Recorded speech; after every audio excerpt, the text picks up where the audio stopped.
करिए क्या चल रहा है का sting.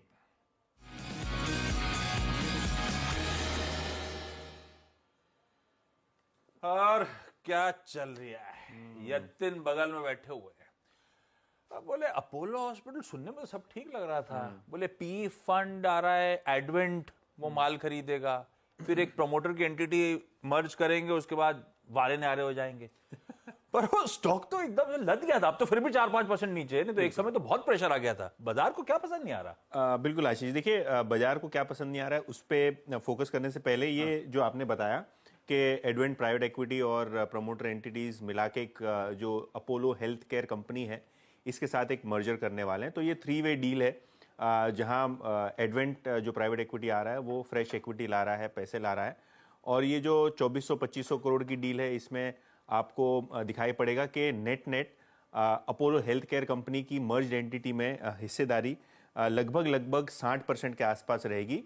Obviously merger ratio fix नहीं हुआ है क्योंकि बहुत सारे माइलस्टोन्स और बहुत सारे ड्यू डिलिजेंस के बाद इसको फिक्स किया जाएगा। लेकिन हाँ, broadly Apollo health care company जो फार्मेसी बिजनेस चलाती है उसके पास 60% हिस्सा बच जाएगा डील के बाद। और अपोलो हॉस्पिटल्स का इसके अंदर 95% हिस्सा है। 5% एम्प्लॉइज है और 95% अपोलो हॉस्पिटल्स के पास है। क्यों शेयर गिरा?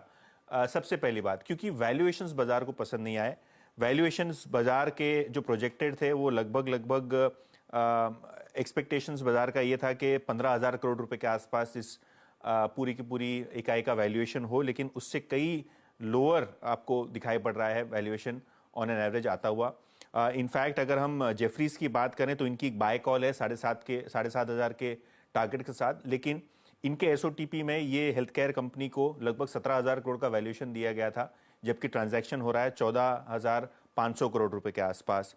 सीएलएसए का भी एक खरीदारी का टारगेट है, लेकिन उनकी जो एसओटीपी वैल्यूएशन है उसके मुकाबले लगभग 5,500 करोड़ रुपए कम वैल्यूएशन पे ये ट्रांजैक्शन होता हुआ नजर पड़ रहा है। और नोमुरा को भी यही लग रहा है कि कहीं ना कहीं 23-24% से कम वैल्यूएशन पे ये ट्रांजैक्शन हो रहा है।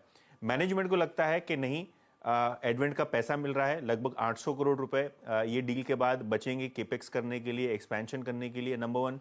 नंबर 2, इनका जो पहले का गाइडेंस था वो लगभग 7-8% मार्जिन का था, जो अब इन्होंने बढ़ा के 10 से 11% कर दिया, क्योंकि स्केल मिलेगी, एक बड़ा मोमेंटम मिलेगा उस मार्जिन की वजह से। तो उनको लगता है ये वैल्यूएशंस जस्टिफाइड हैं, कहीं ना कहीं ये कोई कंसर्न की बात नहीं है।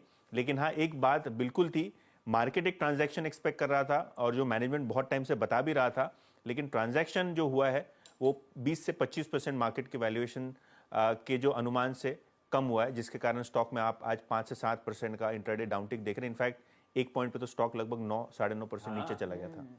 ये रीजन है। ज्यादा इंपॉर्टेंट इसमें था, ये कंपनियां एम्प्लॉइज को बहुत स्टेक देती हैं। पालवे साहब, आपके ऐसा होता है क्या? जी आशीष जी। कुछ नहीं। अपोलो हॉस्पिटल्स भाई, ये रीजन है, वो जो एडवेंट को स्टेक बेचा, जो बाजार पेंसिल इन कर रहा था मूल्यांकन, उससे 15 से 20% डिस्काउंट पे ये ट्रेड होता हुआ, ये सौदा होता हुआ, ये रीजन है। अपोलो हॉस्पिटल एक समय तो बहुत ठंडा था, फिर उसके बाद लोअर लेवल से जरूर कुछ रिकवरी के ट्रेड्स प्ले आउट होते हुए। नीलेश, अपोलो हॉस्पिटल्स देख के बताइए, लो लेवल से जो रिकवरी आ रही है, फंडामेंटली तो ब्रोकरेज अभी भी बुलिश है, 12 मंथ के टाइम होराइजन के टारगेट्स काफी ऊपर के, लेकिन टेक्निकली कैसा पॉइज्ड? देखिए आशीष जी, आज एक स्ट्रक्चर थोड़ा सा डिस्टर्ब यहाँ पे जरूर हुआ है। अच्छी बात लेकिन ये है कि इस पर्टिकुलर काउंटर ने अपने 200 डे एक्सपोनेंशियल मूविंग एवरेज को काफी अच्छे से रिस्पेक्ट दिया है और ठीक उन्हीं लेवलों से हमें एक शार्प रिकवरी भी देखने को मिली है। अगर हम पिछले 1-1.5 साल का स्ट्रक्चर देखें तो काउंटर ने लगातार अपने 200 डे मूविंग एवरेज को रिस्पेक्ट दिया है और देख के ऐसा लग रहा है कि ये पुल बैक जो है थोड़ा एक्सटेंड हो सकता है। 6,050 और 6200 तक की ओर ये काउंटर जाता हुआ नजर आ सकता है, बट मेजर ट्रेंड थोड़ा सा साइडवेज है, तो कोई बड़ी अपसाइड की गुंजाइश नजर नहीं आती है। बट यस, इन लेवलों पर एक कॉन्ट्रा बेट ली जा सकती है। ओके, कॉन्ट्रा बेट का मौका यहाँ पर शायद अपोलो हॉस्पिटल्स में, लेकिन फंडामेंटल पर्सपेक्टिव से बाजार काफी निराश है उस डील को लेकर। अच्छा, इस